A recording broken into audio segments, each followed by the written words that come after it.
حلة على النار هحط فيها معلقة واحدة بس كبيرة من الزيت النباتي.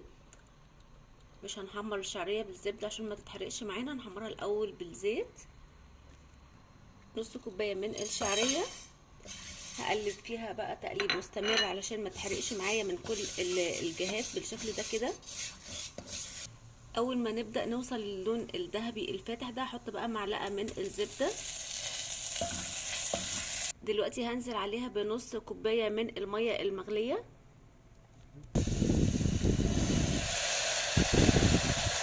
هسيبها 3-4 دقايق بس تتشرب المية دي من غير ما نحط ولا نقطة لبن.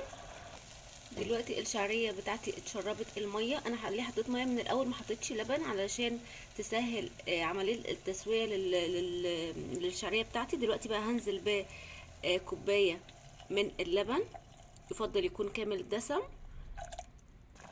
دلوقتي بقى معلقتين 3 كده حلوين من الحليب المكثف المحلى. طبعا بعد ما نحط الحليب المكثف نشوف لو حابين نحط سكر نحط، لو كده السكر مظبوط تمام نزود معلقة بمعلقة حسب السكر اللي احنا عايزينه. دلوقتي انا هحط معلقة واحدة بس من السكر، وطبعا دي زي ما قلت السكر حسب الرغبة. اخر حاجة نقطتين بس فانيليا.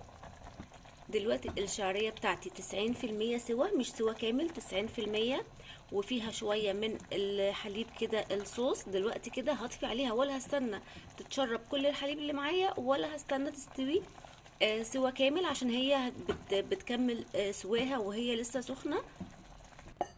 نغرف بقى الحلى السريع السهل مش مكلف خالص. عايزه اقول لكم احنا ممكن اصلا نعمله بميه من غير لبن من غير حليب مكثف، بمعلقه زبده وخلاص. يعني مفيش احلى من كده، بيدفي جدا، حلو جدا جدا في الشتاء، وله حلو في الصيف كمان. يعني في الشتاء بيدفي وهو يتاكل سخن، وفي الصيف بيرطب لو حطيناه طبعا في التلاجة.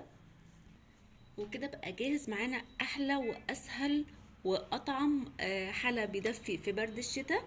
يا رب الوصفه تكون عجبتكم، واللي يعجب الوصفه يسيب لي رايك في كومنت، متنسوش تعملوا لايك. سلام.